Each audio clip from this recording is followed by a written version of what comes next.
মালেক ইবনে jar, bubble থেকে।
কি হয়েছে?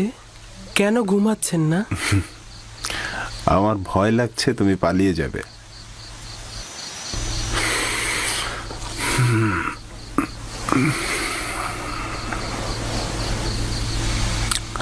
আসলে তুমি কে? তুমি খুব সাধারণ কেউ না।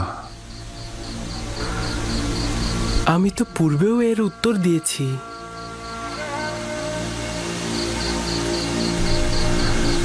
আমার খোদা তোমার খোদার থেকে দুর্বল আর অক্ষম। তোমার খোদার সম্পর্কে বলবে?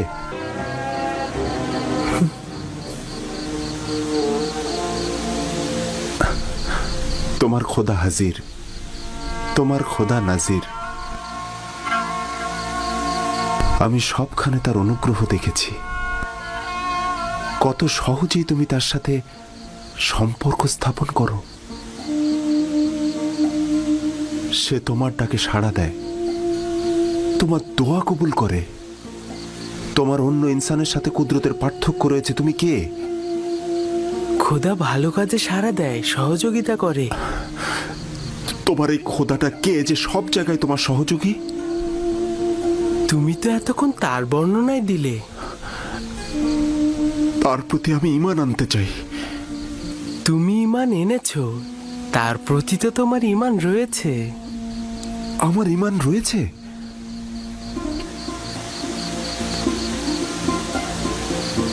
তুমি আমার খোদাকে সবখানে হাজির দেখেছো, তাকে সব কর্মে শক্তিশালী জানো। তোমার দৃষ্টিতে সে সকলের আশ্রয়দাতা, উত্তরদাতা। নিজের খোদাকে তুমি দুর্বল ও অক্ষম আখ্যায়িত করেছো। এগুলোই ঈমান। তার মানে আমিও তোমার মতো এক খোদার ইবাদতকারী? কাশ্মীরের ছাপা পাওয়ার রাতেই তুমি ঈমান এনেছিলে। আমি তো তোমার কথা শুনে বুঝতে পেরেছিলাম। তুমি কে? সত্যি করে বলো, তুমি কে? তুমি আমাদের সম্পর্কে এত অবগত। তোমাকে তোমার এক খোদার কসম, সত্যি করে বলো তুমি কে? বলো। কসম দিও না, বলার অনুমতি নেই আমার। আমার ইচ্ছায় কিছুই হচ্ছে না, সবকিছু খোদা তাআলার ইচ্ছাই হচ্ছে। এবং সেই পবিত্র ইচ্ছা পূরণের জন্যই তিনি আমাকে মিশরে এনেছেন। পবিত্র ইচ্ছা? আমাকে কিছুটা তো বলো। আমি জানি না, ভবিষ্যতে অবশ্যই জানবেন। আমি চাই না মালিক তোমাকে বিক্রি করুক। আমি অবশ্যই বাধা দেব। খোদাবান সব বিষয়ে অবগত। যদি তিনি আমাকে গোলাম হিসেবে চান, আমি রাজি।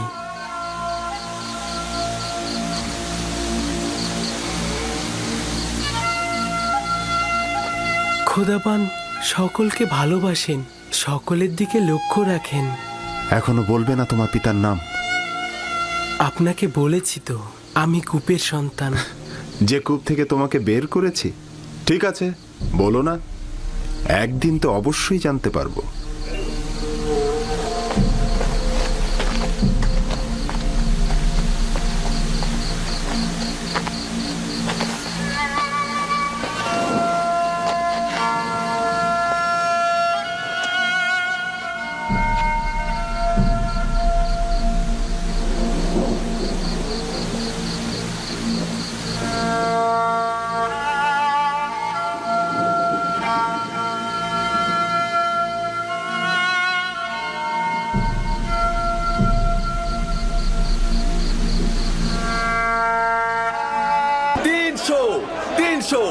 আর কেউ আছে?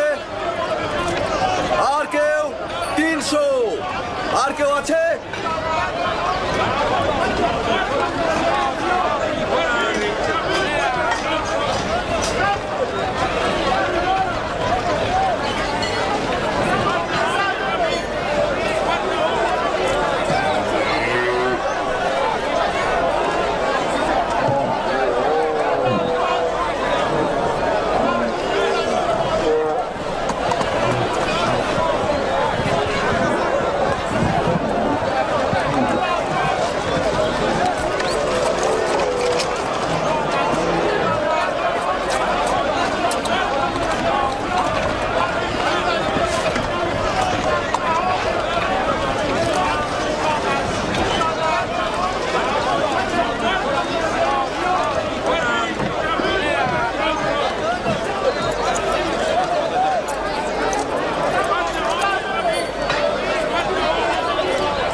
জনাব মালিক,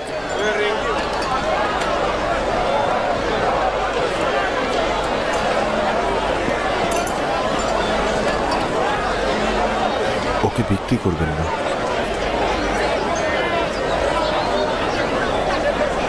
আমার নিজেরও তাকে বিক্রি করার ইচ্ছে নেই, কিন্তু দেখছো তো সে নিজেই বিক্রি হতে ইচ্ছুক।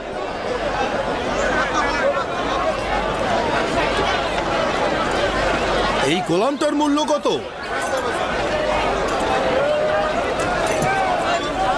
আমি দাস বিক্রি জানি না, কিন্তু এটা জানি যে সে খুবই সুদর্শন এবং মেধাবী। সে শিক্ষিত, সেই জন্য তার মূল্য অনেক উচ্চতর হয়েছে। আমি তাকে সস্তায় বিক্রি করব না। সে কিন্তু মন্দিরের জন্য খুব ভালো খেদমতকার হবে। এরকম সৌম্য চেহারার খেদমতকার হলে সবাই কিন্তু আকৃষ্ট হবে। ওকে আমাদের খরিদ করতেই হবে। 50 থেকে শুরু করি, কি বলেন? 50 দেব, বিক্রি করবে? তার মূল্য এর চাইতে অনেক বেশি জনাব। 100 দেবন দেব। এর থেকেও বেশি প্রাপ্য। বেশি দেবার প্রস্তাব কারো আছে?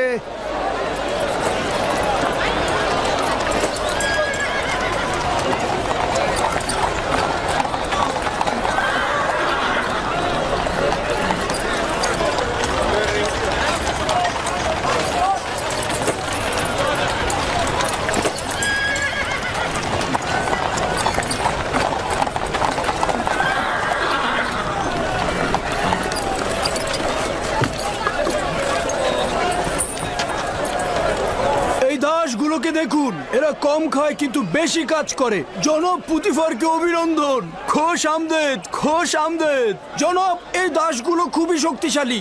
দুটো ঘোড়ার কাজ একাই করে দেবে। কেমন দাম এদের? আগে দেখুন না, ভেড়ার মতন শান্ত।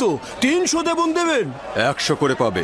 কি বলছেন জনাব? 100 দেবন অনেক কম হয়ে যায়। দেখুন কি সুন্দর চেহারা। আচ্ছা ঠিক আছে, আপনি 200 দেবন দেবেন। যতই কথা বলো, 100 দেবনের বেশি তুমি পাবে না। জনাব একটু বিবেচনা করুন। ঘোড়ার মতন শক্তিশালী, ভেড়ার মতন শান্ত। আমি তোমাকে বলেছি, বিক্রয় না করতে চাইলে রেখে দিতে পারো। কি বলছেন জনাব? বাচ্চাটা কিন্তু অনেক সুদর্শন, কি বলো, তাই না? হ্যাঁ, সামর্থ্য থাকলে কিনে নিতাম। কটা দিব বলে? আচ্ছা ঠিক আছে, ঠিক আছে। এগুলোকে গাড়িতে তোলো, তাড়াতাড়ি গাড়িতে তোলো। জনাব, আপনি যে 200 বললেন, এটা কিন্তু এই বাজারে কোনো জায়গায় পাবেন না। একদম শান্ত, ভেড়ার মতন শান্ত, ঘোড়ার মতন শক্তিশালী, এরকম দাস আপনি কোথাও পাবেন না। তবে কি জানেন জনাবে আলী, 200 করে বিক্রি করলেও কিন্তু আবার লোকসানি থেকে যায়। কিন্তু জনাব পুতিফার যখন এসেছেন, তখন আমি 200 করেই দেব। দুশ্চিন্তাগ্রস্ত হয়েও না ইউসুফ, আজ এরাই তোমার খরিদ্দার। হতে পারে তুমি একদিন এদের সবার খরিদ্দার হবে। এরা আমার কাছে কি চায়? এখানে কেন ভিড় করেছে? সৌন্দর্য সকলের অস্তিত্বে বিদ্যমান, কিন্তু বোধগম্য নয়। তুমি ইনসানের সকল রত্ন প্রদর্শন করেছ। তারা ইউসুফের নিজের সত্তার মূল ও হাকিকত উপভোগ করতে দাঁড়িয়েছে। তারা সুন্দরের পিছনে ছুটছে কেন? নিজেদের ভিতরে লুকায়িত সৌন্দর্য কি তারা দেখতে পাচ্ছে না? নিজেদের ভেতরের সৌন্দর্য দেখতে অন্তর্চক্ষু দরকার। এখানে তোমার সত্তার উপস্থিতিতে তারা মূর্তিমান হয়ে গেছে। কিন্তু তা তো কেবল বাহ্যিক দৃষ্টিতেই সীমাবদ্ধ থাকে। সকলেরই দৃষ্টি রয়েছে ইউসুফ, কিন্তু অন্তর্দৃষ্টি সকলের নেই। এই পরিস্থিতিতে আমিও তাদেরই ন্যায়। যদি তারা নিজেদের সৌন্দর্য বুঝতে পারত, আমাকে কেনার জন্য এত আগ্রহী হতো না। তারা না যতটা ইউসুফকে পছন্দ করার কারণে, তার চাইতেও খোদার খলিফাকে দেখার আগ্রহের কারণে হাজির হয়েছে। আদমকে সিজদা দেবার জন্য ফেরেশতারা উৎসুক হয়েছিল। এটা জানো ইউসুফ? 250 দেবন, 250 দেবন, 250 দেবন, 300 দেবন, 300 দেবন, 300 দেবন, 300 দেবন। আর কেউ আছেন? 320 দেবন। 380 দেবন। 380 দেবন, 380 দেবন। আর কেউ আছেন? 380 দেবন। আমি 400 দেবন দেব। এর চেয়ে বেশি দাম কে দিতে পারবে? কেউ কি চায় প্রস্তাব রাখতে এর চেয়ে বেশি দেবার? দেখতে শান্ত হলো কিন্তু এরা অনেক শক্তিশালী। একাই এক গাড়ি লোহা টেনে নিয়ে যেতে পারে। এটা কেউ নিয়ে যাও। খুব ভালো নির্বাচন করেছেন। 3টা দাস নিয়েছেন না? আচ্ছা ঠিক আছে, আপনি 600 দেবন দেবেন। অনেক জিতে গিয়েছেন কিন্তু।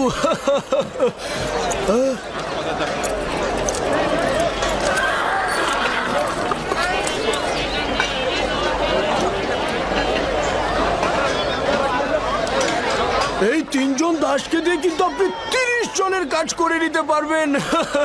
তাকে 300 দেবন দিয়ে দাও। হ্যাঁ আলী জনাব, আমার তো 600 দেবন হয়েছে। হায় হায়, বড় লোকসান হয়ে গেল। পরের বার কিন্তু পুষিয়ে দেবেন জনাব।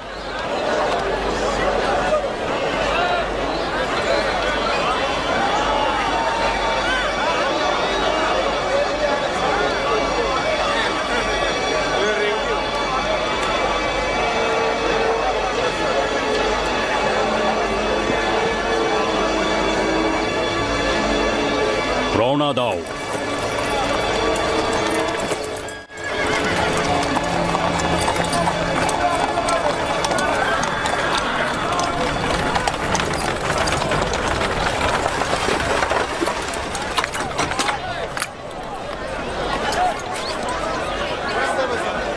এক 1010 দেবন দেব আমি। 1020 দেবন দেব আমি। 1100 দেবন।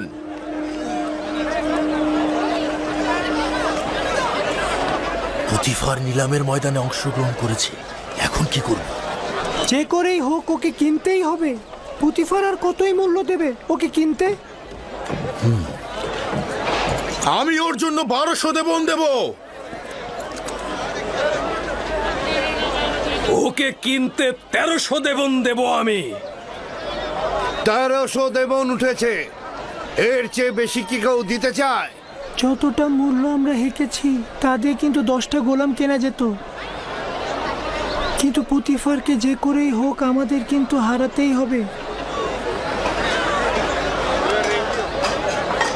1500 দেবন দেব আমি।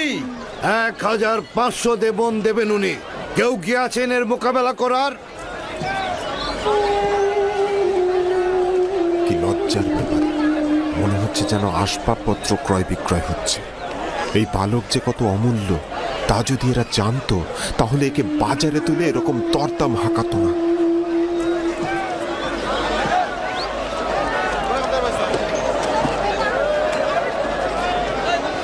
দু 2000 দেবন। আমি দ্বিগুণ বলছি। তার মানে তো 3000।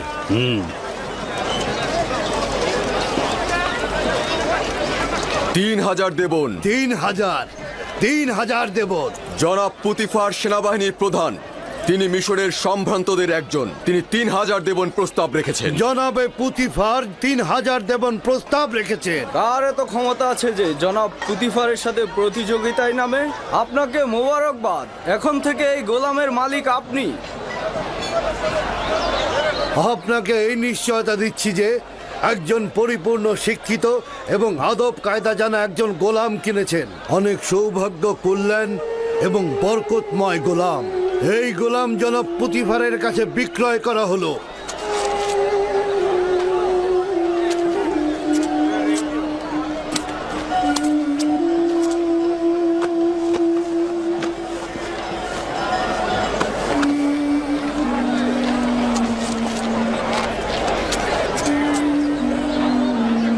রওনা দাও।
জুলেখাকে ডাকো।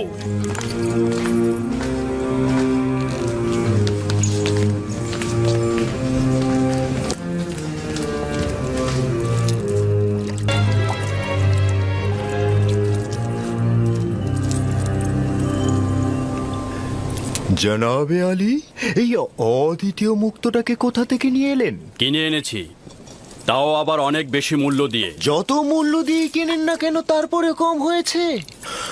ও তো নির্বোধ যে এই হীরকটাকে বিক্রি করেছে। তাকে তো মৃতদের দেশে পাঠিয়ে দেওয়া উচিত। সকলে গোলাম বিক্রি করে স্বর্ণ জহরত হাতে পাবার জন্য, কিন্তু ওই নির্বোধ এই গোলামকে বিক্রি করে কি পেয়েছে? কিছুই পায়নি। আফসোস।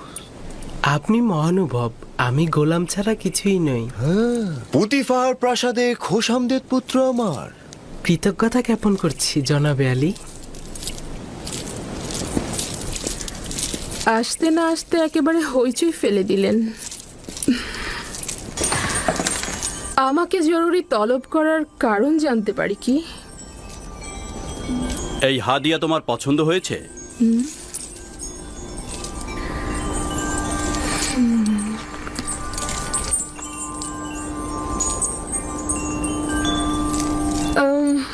একে পূর্বে কখনো দেখেছি বলে তো মনে হচ্ছে না।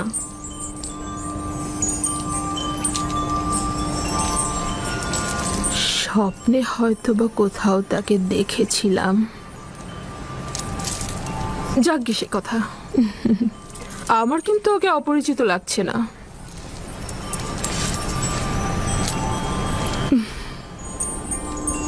জনাব পুতিফারের সুরুচি ও নির্বাচনকে মোবারকবাদ। বলা উচিত অতুলনীয়। তোমার নাম জানতে পারি? আমার নাম ইউসুফ। ও, ইউসুফ তো এক কথায় অরামি বা ইব্রানি নাম। হ্যাঁ, এব্রানি নামই হবে। ইব্রানি আমি। শাম অঞ্চলের কেনান এলাকা তার জনাবে মালিক। ওদের পেশা হচ্ছে রাখালি আর ভেড়া চড়ানো। ইউসুফ। ইউসুফ না, যে সকল নাম কৃত্রিম ও বেদুইনদের সাথে সম্পর্কিত আমি তা পছন্দ করি না।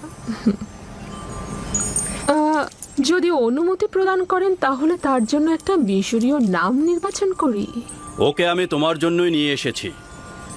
যে নামে খুশি ডাকতে পারো ওকে। আমার নিজের খোদাবান্দের প্রতি অগণিত কৃতজ্ঞতা। যদি অনুমতি প্রদান করেন তো ইউসুফের জন্য একটা মিশরীয় নাম প্রস্তাব করতে পারি। কি নাম?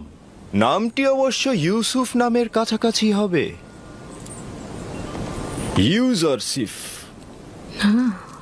ইউজারসিফ, মন্দ নয়। ইউজারসিফ, হ্যাঁ, এটা সুন্দর নাম, তাই না? এখন থেকে তোমাকে আমরা ইউজারসিফ নামে ডাকবো। পছন্দ হয়েছে? যদি আপনারা পছন্দ করেন তাহলে আমার আপত্তি নেই। আজকে থেকে তুমি ইউজারসিফকে দেখাশোনা করবে, ঠিক আছে? সম্ভবত জুলেখার জন্য ও একটি ভালো উপহার। আমার ধারণা জুলেখাও ওকে পছন্দ করেছে। ভবিষ্যতে হয়তো তাকে এই খানদানের পুত্র হিসাবেও নির্বাচিত করতে পারে। হ্যাঁ, কেন নয়? ইউজারসিফ তো ছেলে হিসেবে উত্তম।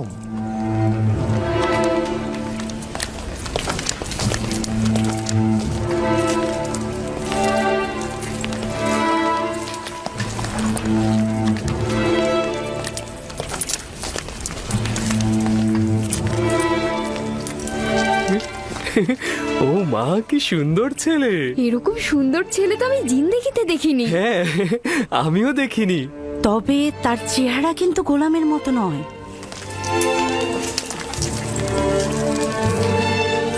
এটাই তোমার কক্ষ।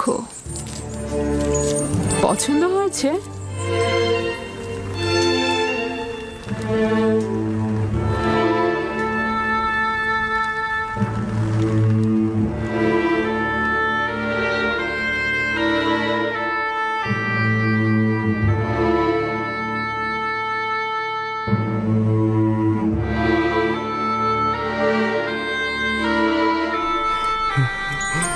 শুক্রিয়া জ্ঞাপন করছি, আমার অনেক পছন্দ হয়েছে।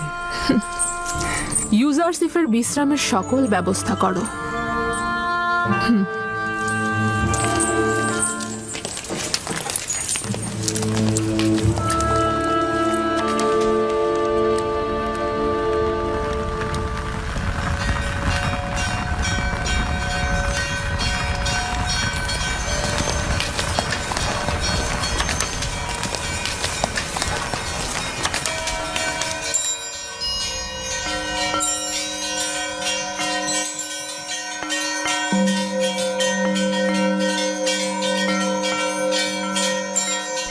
এই সবের জন্য তোমার প্রতি অনেক শুক্রিয়া হে পরওয়ারদিগার। তুমি আমাকে অনেক সুখ ও স্বাচ্ছন্দ্যের আনুকূল্য দান করেছো। হে ইউসুফ, এইভাবে খোদা তোমাকে আর্থিক স্বাচ্ছন্দ্য ও সমুন্নত মাকাম অনুগ্রহ করছে।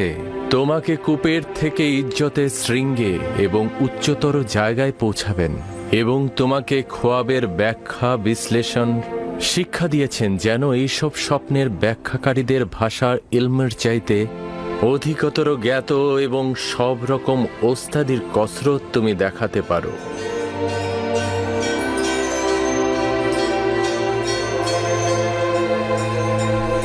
শুক্রিয়া জ্ঞাপন করছি হে পরওয়ারদিগার, শুক্রিয়া জ্ঞাপন করছি আপনাকে।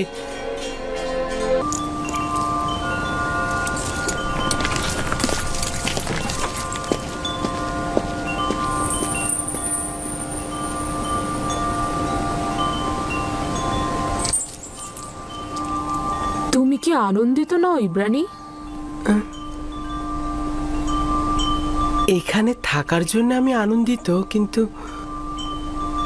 গোলাম থাকার জন্য নয়। আমাদের ব্যবহার কি তোমার সাথে একজন গোলামের মতো? আপনাদের ব্যবহার আপনাদের মহানুভবতার পরিচয়, যা আমার গোলাম থেকে জেগে ওঠার অনুভূতি। সাবাস, নিজের অবস্থান থেকে যথাযথই উত্তর দিয়েছো। আমি তাকে নিয়ে আশাবাদী জনাবে মালিক। সে কিন্তু দারুণ পড়তেও লিখতে পারে। এই সব প্রশংসা ঠিক আছে হানিফার, কিন্তু আমার মনে হয় কথা যত কম বলা যায় ততই ভালো। আমার উপরে বিশ্বাস রাখবেন, আমি বেশি কথা বলার ছেলে নই। এরপর থেকে জনাব পুতিপারের সঙ্গে অনুমতি ছাড়া কথা বলবো না। সাবাস, এটাই উত্তম হবে। তুমি কোথাকার অধিবাসী? তোমার পিতামাতার নাম? মালকিন, আপনি হয়তো তার কাছ থেকে তার বংশ পরিচয় জানতে চাইছেন, কিন্তু মরুভূমিতে যে ভেড়া চড়ায় তার বংশ পরিচয় দেওয়ার আর কি বাকি থাকে? কেউ কি তোমার কাছে মতামত চেয়েছে? তবে আমি কিন্তু ইউজারসিফের চেহারার মধ্যে সম্মানিত ব্যক্তি ও কুলীন বংশের নিশানা পেয়েছি।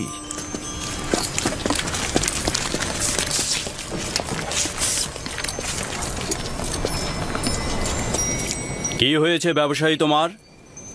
এমন তো নয় যে অনুশোচনায় ভুগছো। না না, আমি আসলে আমার এখানে আসার কারণটা হচ্ছে ইউসুফের সঙ্গে আমি একটু একাকী কথা বলতে চাই। মানে ওর সঙ্গে একটু খোদা হাফেজি করতে চাই। বুঝতে পেরেছি। ইউজারসিফের সাথে সম্পর্ক থাকার কারণে স্মৃতিকাতর হয়েছ। ওদেরকে একটি পৃথক কামরার ব্যবস্থা করে দাও।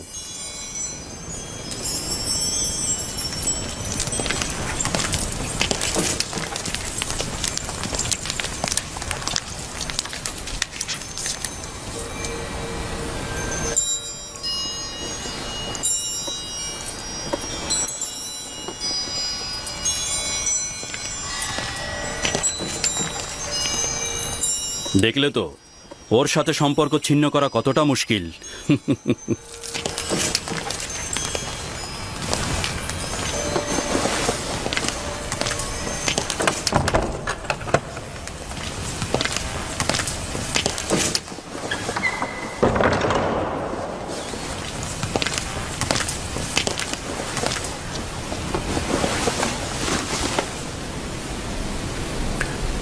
আমি এসেছি তোমার নাম পরিচয় জানতে। তুমি না বলা পর্যন্ত আমি ফিরবো না। বলেছি তো আমি সন্তান। না, এই কথা আমি অনেকবার শুনেছি। তোমার এক খোদার কসম দিচ্ছি, তোমার পরিচয় দিয়ে আমাকে শান্ত করো। তুমি অবশ্যই খোদাবন্দের কাছে প্রতিজ্ঞা করবে, এই কথা কাউকে বলবে না। আমি প্রতিজ্ঞা করছি, আমি ইব্রাহিমের খোদার কসম করছি। আমি ইউসুফ ইবনে ইয়াকুব ইবনে ইসহাক ইবনে ইব্রাহিম। হায় হায়, কি করলাম?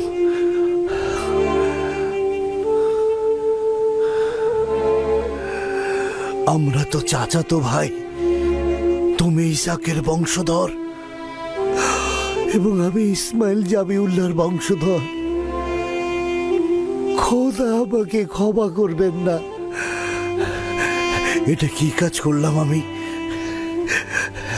কেন আমি তোমাকে বিক্রি করলাম?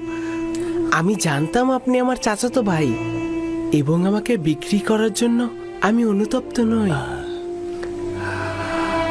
আমি অবশ্যই যে কোনোভাবে মিশরে আসতাম।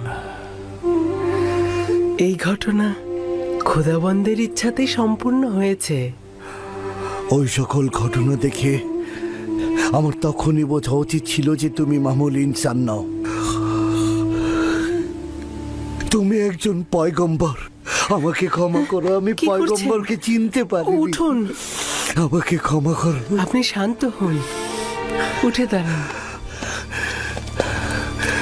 আমি তো আপনাকে আগেই বললাম যে মহান খোদা তাআলার নির্দেশেই আমাকে মিশরে আসতে হয়েছে। এটা তো আপনার দোষ নয়, আপনি আমাকে এনেছেন, আমি কৃতজ্ঞ। এই ভুলটির আমি অবশ্যই প্রতিদান দেব। এই নাও, এটি তোমার গোলামের সনদ, যা তোমার মালিকেরা স্বাক্ষর করেছে। এটা লুকিয়ে রাখো আর তুমি এখানেই থাকো।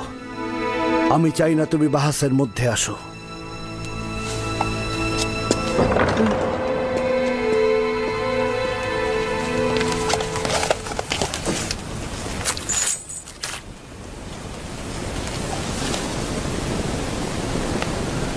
আমি মিশরের প্রিয় আলী জনাব পুতিফারের কাছে ক্ষমা প্রার্থনার আবেদন করছি। আমি অসহায় হয়ে তার কাছে একটা লেনদেনের তাগাদ করব। বান্দা ইউসুফকে আমি বিক্রি করব না।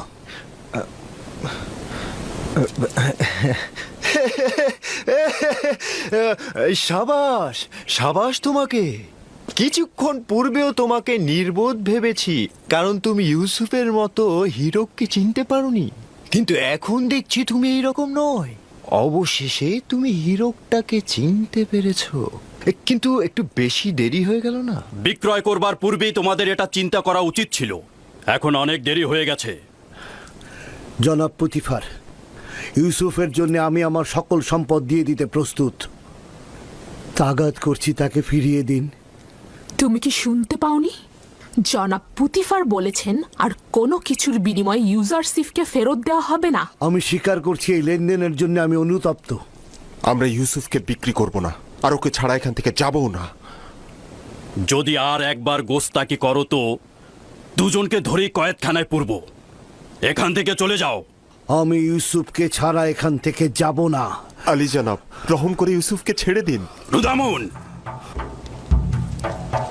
তাদেরকে ধরে কয়েদখানায় পুরে দাও। এলাহি, তুমি সাক্ষী রইলে। আমি ইউসুফকে কিনেছি কিন্তু বিক্রি করিনি। আলী জনাব, আমি ইউসুফকে না নিয়ে এখান থেকে যাব না। আমাদের কথা আমাকে ছেড়ে দাও। তাদেরকে আমার কঠিন ইউসুফকে শাস্তি নিয়ে প্রদান যেতে করো। দাও।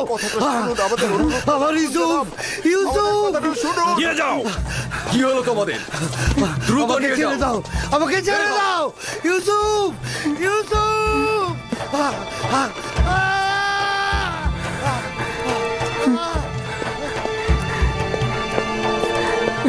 আলী জনাব, তাদেরকে ছেড়ে দিন, তারা আমার কারণেই বিপদে পড়েছে।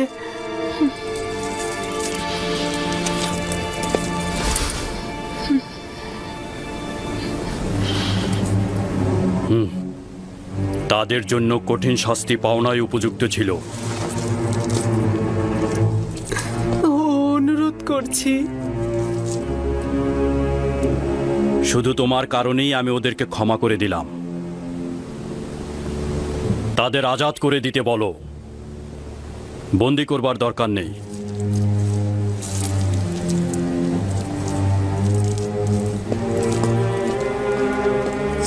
ইউজারশিফ, তোমার কি এমন আছে বলো তো আমাকে, যার কারণে গোলাম বিক্রেতা জীবন ফিদা করতে চায়?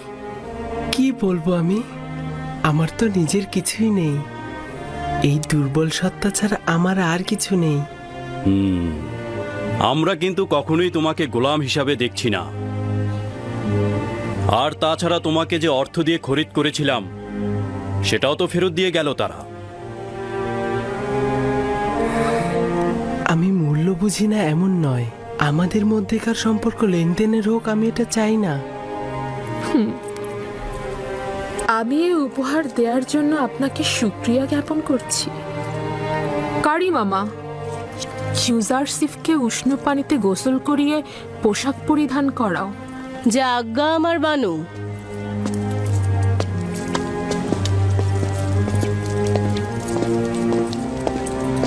বুঝতে কি পারছো, তোমার এই দাসী কিন্তু ইউজারশিফকে একদমই মেনে নিতে পারছে না। আপনি চিন্তিত হবেন না, আস্তে আস্তে সব বুঝে নেবে। সে যত তাড়াতাড়ি বুঝতে পারবে ততই তার জন্য মঙ্গল হবে।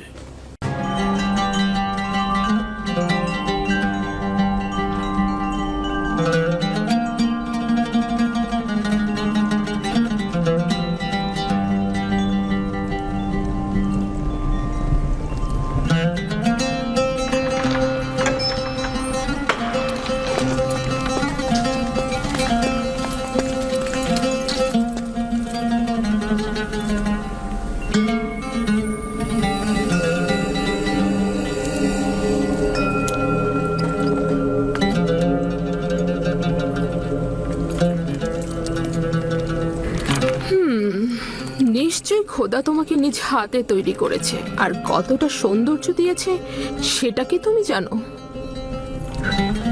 রাজমহলের তত্ত্বাবধায়ক হানিফারকে ডেকে আনা হোক।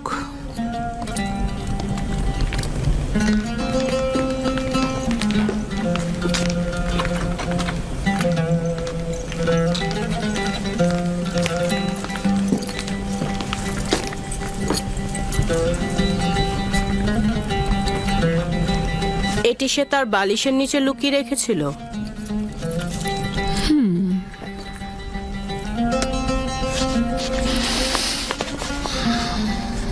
আমার বানু, এটা ইউজারশিফকে কেনার সনদ। শামুন নামের একজন ইউজারশিফকে মালিকের নিকট বিক্রয় করেছেন। এটা তো রাজমহলে থাকা উচিত, তোমার কাছে নয়। আপনি যা ভালো মনে করেন।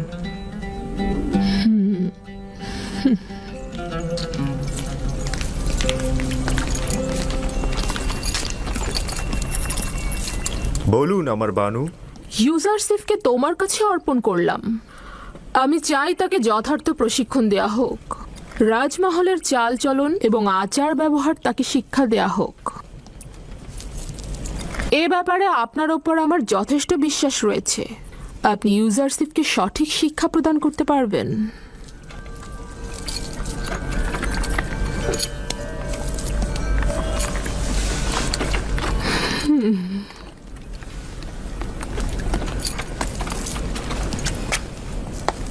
দেখে কিন্তু মনে হচ্ছে না সম্মান প্রদর্শনের এই ভঙ্গি সে উপভোগ করছে। এই মরুচারী তো ভেড়া চড়ানোই জানে না, আর আপনি ওর কাছে সম্মান প্রদর্শন আশা করছেন? ওর তো বংশ পরিচয় নিয়েই আমি সন্দিহান। ও সম্মান প্রদর্শন শিখবে কোত্থেকে?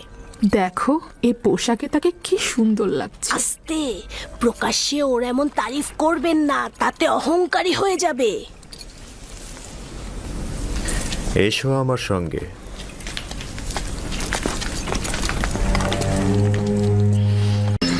এতক্ষণ যে কামরাটিতে ছিলে সেটাতে বানু জুলেখা ও পুতিফারের একান্ত লোকজনই আসতে পারে। যখন তখন যে কেউ এই কামরায় ঢুকতে পারে না। এই কামরায় প্রবেশ করতে হলে তাকে অবশ্যই 7টি দরজা অতিক্রম করতে হবে। এই 7টি দরজা শক্তভাবে তালাবদ্ধ থাকে, আর তালাবদ্ধ অবস্থায় যে কেউ চাইলেই সেখানে প্রবেশ বা বাহির হতে পারে না। আর এই দরজাগুলোর চাবি শুধুমাত্র বানু জুলেখার কাছেই সংরক্ষিত থাকে। এই জায়গাটি হচ্ছে আমাদের রাজমহলের সবচেয়ে দৃষ্টিনন্দিত স্থান, আর এইখান থেকেই আমাদের প্রিয় মিশরের নীল নদ পর্যবেক্ষণ করা যায়। আর ওই পশ্চিমে মৃত ব্যক্তিদের দুনিয়াও দেখা যায় এখান থেকে। এসো আমার সাথে।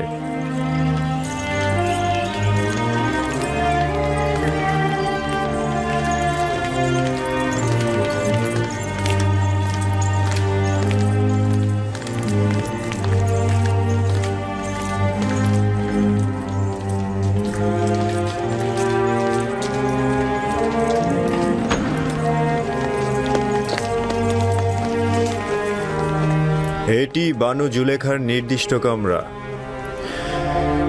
তিনি অত্যন্ত দাম্ভিক ও অভিজাত পরিবারের সন্তান।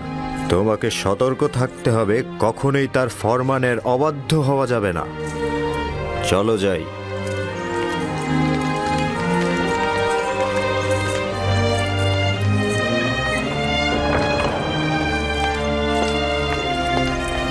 এটা জনাব পুতিফারের খাস বিশ্রামাগার ও কিতাবখানা। জনাব পুতিফার হলেন মিশরের দ্বিতীয় শ্রেষ্ঠ ব্যক্তি। তোমাকে শিখতে হবে কিভাবে রাজ্যের সম্মানিত ব্যক্তিদেরকে কুর্নিশ করে সম্মান দিতে হয়। ও হচ্ছে সুপার, কিতাবখানা রক্ষক এবং জনাব পুতিফারের বইগুলোর বিশেষ পাঠক। চলো যাই।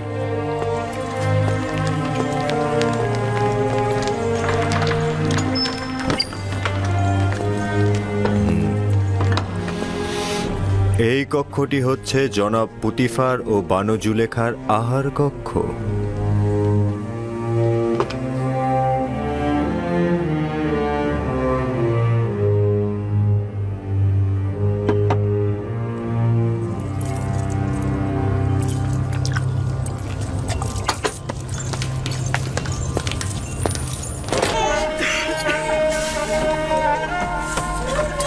জনাব হানিফার এসেছে, জনাব হানিফার এসেছে, জনাব হানিফার এসেছে। এরা সকলেই জনাব পুতিফারের রাজমহলের খেদমতদার। এরা মহলের বিভিন্ন অংশে কাজ করে থাকে। কেউ কেউ প্যাপিরাসের খামারে কাজ করে, আবার কেউ কেউ তুলা চাষও করে।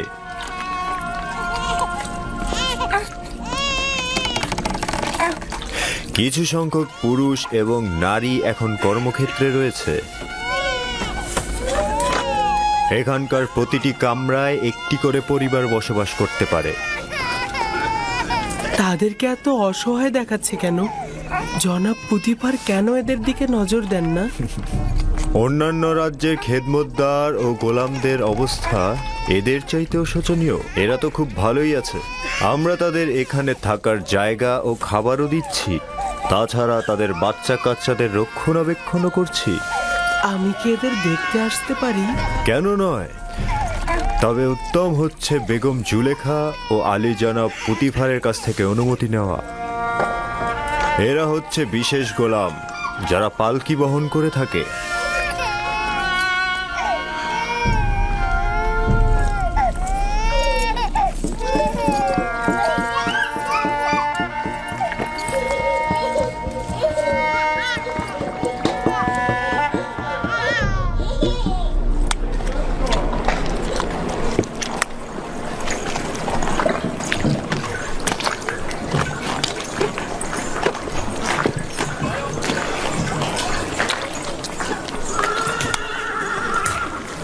এখানে প্যাপিরাস থেকে লেখার কাগজ তৈরি হয়। আলী জনাব হানিফার ওপর দরুদ বর্ষিত হোক। এটা প্যাপিরাসের কাগজ, এটাতেই লেখা হয়। আমরা লেখার জন্য পশুর চামড়া ব্যবহার করতাম। এটা কিন্তু পশুর চামড়ার থেকেও উত্তম। তুমি কি লিখতেও পারো? যিনি আমাকে সৃষ্টি করেছেন তিনি লেখা শিখিয়েছেন। বাহ, বেশ ভালো। একজন গোলাম যদি লিখতে জানে সেটা মালিকের জন্য নিয়ামত স্বরূপ।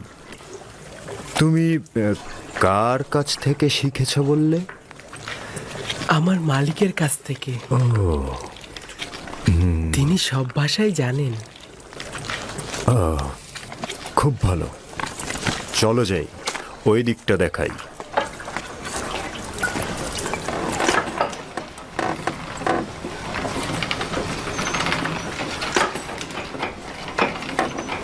এটি হলো কাতান বুননের স্থান। কাতান কি? কাতান হচ্ছে সেই কাপড় যেটাকে কোমরে পেঁচিয়ে পরিধান করে থাকি আমরা, এবং এই কাপড়টা দিয়েই লেবাস তৈরি করি। সবচাইতে মোলায়েম যে কাতানটি তৈরি করা হয় সেটার নাম কাতানে সালাতানাতি। শুধু রাজমহলের বাসিন্দাদের জন্যই এ কাতান তৈরি করা হয়। বানু জুলেখার আকর্ষণীয় যে কাতানগুলো আছে সেগুলো এখানেই তৈরি হয়। চলো যাই।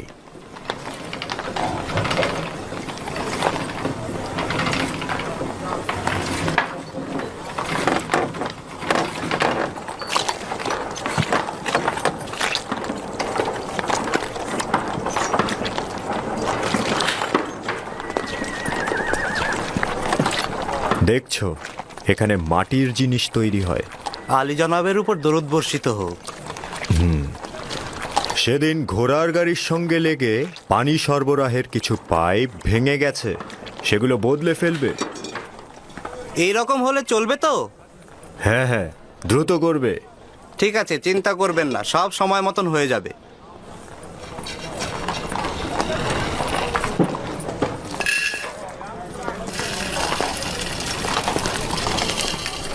এটি খাদ্য সরবরাহের ভাণ্ডার।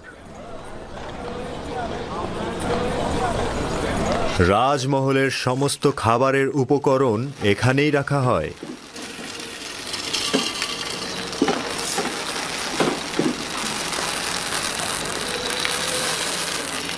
তোমার মন কোথায় পড়ে আছে?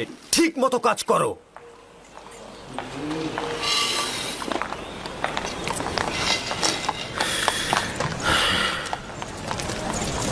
ভুলে যেও না, এখন থেকে তোমাকে তলব করে সওয়াল করা না পর্যন্ত কোনো জবাব দেবে না। কি মনে থাকবে? বানু জুলেখা একজন দাম্ভিক নারী। কখনো কখনো সে রাজসভার সদস্যদের সঙ্গেও কঠোর আচরণ করেন। ছেড়ে দাও, আমি এই কাজ করিনি। বিশ্বাস করো, আমি এই কাজ করিনি। আমাকে ছেড়ে দাও, আমাকে ছেড়ে দাও, আমি করিনি।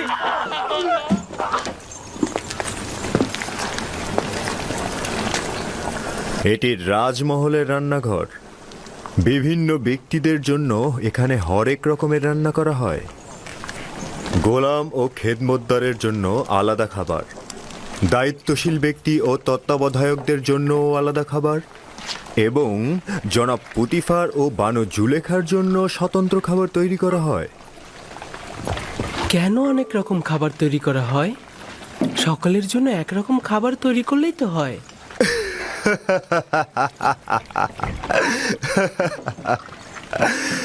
এটা কি করে সম্ভব? জনাব পুতিফার ও বানু জুলেখার গোলাম ও খেদমতদারগণ তো এক সমান নন।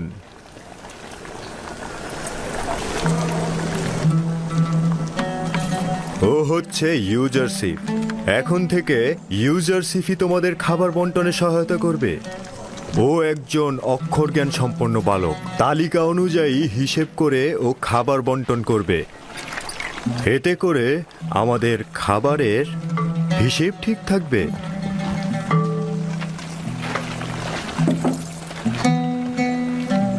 দেখেছো তোমাকে কত আগ্রহের সঙ্গে দেখছে, আর তোমার জন্য এখানে জড়ো হয়েছে সবাই। তোমরা এখানে কি চাও? নিজেদের কাছে যাচ্ছ না কেন?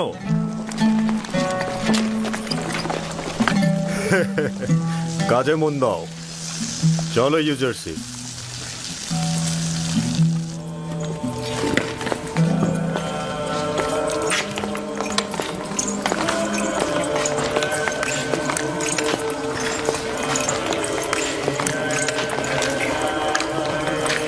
এইটা হলো রাজমহলের ইবাদতখানা। জনাব পুতিফার ও বানু জুলেখা এবং রাজমহলের ব্যক্তিরা এখানে ইবাদত করেন। আমরা নিজেদের খোদাকে এখানে সংরক্ষণ করে রাখি। তার মানে আপনাদের খোদার থাকার জন্য বসবাসের জায়গা দরকার? অবশ্যই দরকার।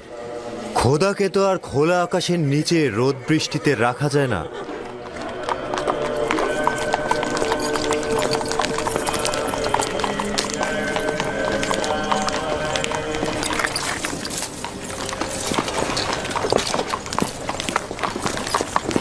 জনাবে মহান হানিফারের উপর দরুদ।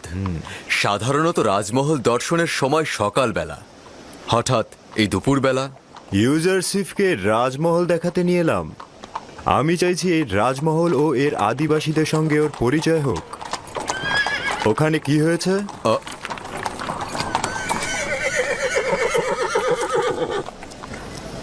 রাজমহল থেকে জোহর চুরি হয়েছে। এরা সকলেই রাজমহলের অভ্যন্তরীণ পাহারাদার। কেউ স্বীকার করছে না, কিন্তু একজন আরেকজনকে দোষ দিচ্ছে। তাই নাকি? চলো দেখছি ব্যাপারটা।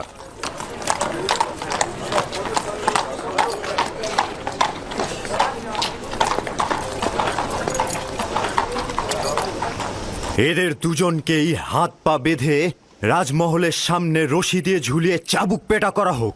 যতক্ষণ পর্যন্ত না স্বীকার করবে চলতেই থাকবে। আমাকে ছেড়ে দিন, আমাকে ছেড়ে দিন, আমি এই কাজ করিনি, আমি এই কাজ করিনি। চিৎকার করবে না, যা বলার একজন করে বলো।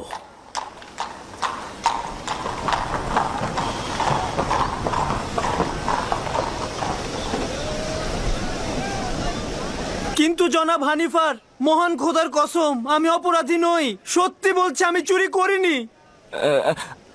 আসলে যেদিন চুরি হয়েছে সেদিন তো আমি আসিনি, সেদিন তো আমি ছিলামই না, আমি চুরি করিনি। আমরা তো অবশ্যই দোষীকে খুঁজে বের করতে সক্ষম হব, তাই না? এর চাইতে উত্তম হবে দোষ স্বীকার করো, নয়তো পরিণতি খুব ভয়াবহ। সে বলেছে তুমি তার গাফিলতির সুযোগে খেদমত মহলে প্রবেশ করেছো। আমি প্রবেশ করেছি? আমি তো সেদিন আসিনি। ও মিথ্যে কথা বলছে, মিথ্যুক কথাকার। ভুল করেছি, তখনই ওকে ধরা উচিত ছিল আমার। আমি খোদার নামে কসম কেটে বলছি, আমি নিজ চোখে দেখেছি ওকে চুরি করতে। আমাকে আর কেউ দেখলো না, শুধু ও দেখলো? এটা হতে পারে? একজন পাহারাদারের দায়িত্ব খেদমত মহলে কে প্রবেশ করছে এবং বের হচ্ছে তা নজর রাখা। তোমার ঘুমানো উচিত হয়নি। তুমি দোষী, কেননা তুমি কাজের সময় ঘুমিয়েছ, আর তোমার পক্ষে কোনো সাক্ষীও নেই। কিন্তু আলী জনাব, আমি সত্যি করে বলছি, আমি চুরি করিনি। দুঃখিত। নিনিফার কোপাতাকে আজাদ করুন এবং ওকে জেলখানায় পাঠিয়ে দিন। আলী জনাব, আমি চুরি করিনি, আমি চোর নই, আমি সত্যি বলছি, আপনারা আমাকে রহম করুন। খোদার কসম কেটে বলছি, আমি। তোমার জবান বন্ধ করো। নীলিফার, তুমি খোদার ক্রোধে আগুনে জ্বলবে। কেন সত্যি বলছো না? আলী জনাব, আমি চুরি করিনি, আমি সত্যি বলছি, খোদার কসম। আমি চোরকে শনাক্ত করতে পারবো।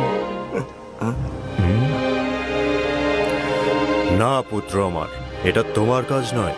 আমি আপনাদেরকে নিশ্চয়তা দিচ্ছি, আপনারা কি চোরকে শনাক্ত করতে চান না? চাই, কিন্তু তুমি কি করে চোরকে শনাক্ত করবে? আমার আব্বাজান শিখিয়েছে, তিনি ফয়সালা নির্ধারণে দক্ষ ছিলেন।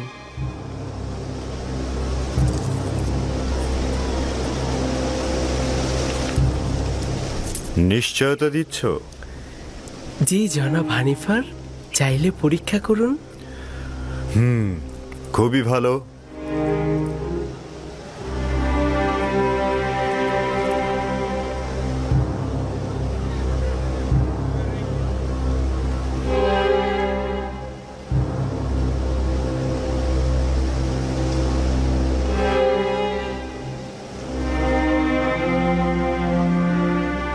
আমি জানি চোরকে। আমি আশা করছি সে নিজে থেকে দোষ স্বীকার করে তার শাস্তি কমিয়ে নেবে। আসলে যেদিন রাজমহলে চুরি হলো সেদিন আমার পাহারার দায়িত্বই ছিল না, আমি তো সেদিন আসিনি। আমি যে চুরি করিনি এটার কোনো সাক্ষী নেই, তবে সত্যি করে বলছি, আমি নিজ চোখে নীলিফারকে চুরি করতে দেখেছি, খোদার কসম। আমি গুনাহগার ব্যক্তিকে শনাক্ত করতে সক্ষম হয়েছি, আর কিছুক্ষণের মধ্যেই আমি তা প্রমাণ করে দেব। জনাব হানিফার, আমি চোরকে শনাক্ত করে ফেলেছি। আপনি অবশ্যই তার গর্দানটা কেটে ফেলবেন। আমি শুধু চাইছি তাকে শনাক্ত করতে। একবার শুধু শনাক্ত হোক। তাকে কোনরূপ ক্ষমা করা হবে না, শুধু শনাক্ত করুন। জনাব রুদামুন, এই দুজনকেই বাগিচার কাছে নতজানু করা হোক।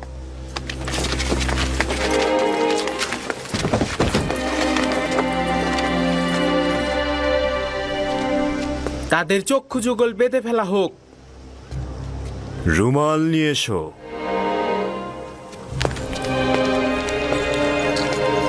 তার হাত বেঁধে ফেলো।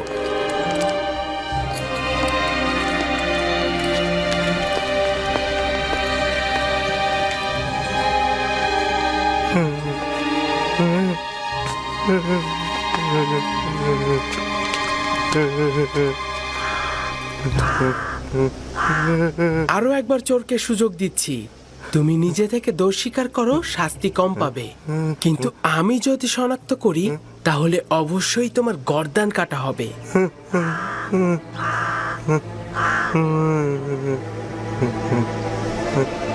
সেই চোর, আপনার তরবারি বের করুন।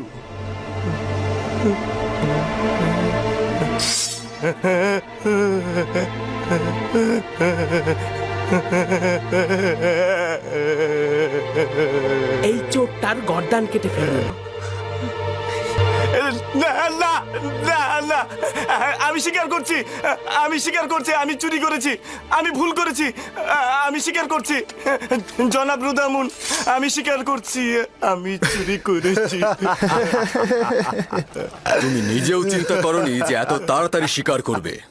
সাবাস ইউজারশিপ, সাবাস। তাকে নিয়ে যাও।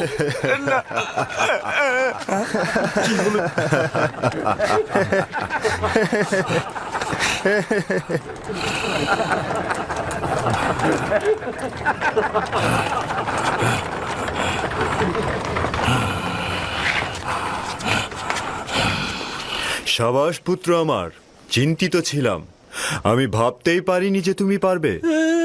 শুক্রিয়া জ্ঞাপন করছি, অনেক অনেক কৃতজ্ঞতা জ্ঞাপন করছি। আমি গুনাহ না করেও শাস্তি পেতে যাচ্ছিলাম, অনেক অনেক শুক্রিয়া। তোমাকে দোষী করেই তোমার জীবন বাঁচানো হলো, তাছাড়া আসল চোরকে ধরতে পারতাম না। তুমিও একেবারে গুনাহীন নও, আর একবার যদি দায়িত্বের অবহেলা করো তাহলে কঠিন শাস্তি প্রদান করা হবে। আজ্ঞা শিরোধার্য, এরকম আর হবে না। শুক্রিয়া, শুক্রিয়া। খুবই ভালো পুত্র আমার, চলো যাই, আমার সঙ্গে এসো। কি দারুণ বুদ্ধি রে বাবা! এই দেখলে কিভাবে চোরটাকে ফাঁদে ফেললো? যেমন বুদ্ধি তেমনই সুদর্শন। আমার তো বিশ্বাসই হচ্ছে না, একটা বালক কি করে এই কাজ করলো?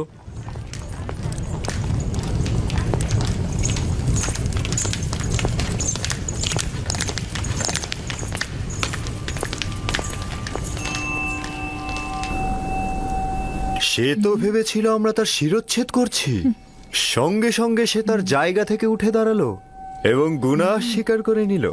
সে তো ভয়ে বলতে থাকলো যে না না, শিরচ্ছেদ করো না, গুনাহ আমি করেছি, আমি চুরি করেছি, আমি আমার দোষ স্বীকার করছি। ইউজারশিপের এই চতুরতা দেখে সবাই তো একদম অবাক হয়ে গেল। কেউ তো চিন্তাও করতে পারেনি তার মতো একটা বালক এত তীক্ষ্ণ বুদ্ধি সম্পন্ন। আমি অবশ্যই জনাব পুতিফারের কাছে এই মূল্যবান হাদিয়ার জন্য শুক্রিয়া জ্ঞাপন করব। ইউজারশিপ খুব বুদ্ধিমান এবং অক্ষর জ্ঞান সম্পন্ন বালক। আজ থেকে কেউ অতিরিক্ত খাবার নিতে পারবে না, যার যতটুকু দরকার ততটুকুই হিসেব করে খাবার বিতরণ করবে সে। একজন অক্ষর জ্ঞান সম্পন্ন গোলাম তার মালিকের কাছে নিয়ামত স্বরূপ। ইউজারশিপের বিশ্রামাগার কোথায় নির্ধারণ করেছেন? এখনো সিদ্ধান্ত গ্রহণ করিনি। গোলামদের থাকার জন্য নির্ধারিত স্থান রয়েছে, এখানে সিদ্ধান্তের কি দরকার?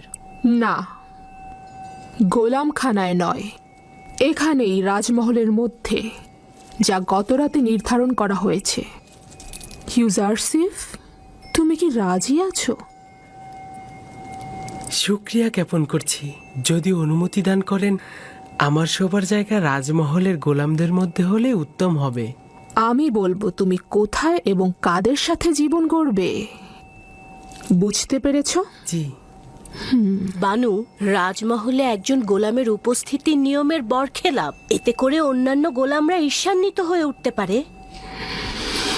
যখন আমি এবং এই মহলের প্রভু পুতিফার তার প্রতি আকৃষ্ট হয়েছি, তখন আর কারো হক নেই তার প্রতি দৃষ্টি দেয়ার।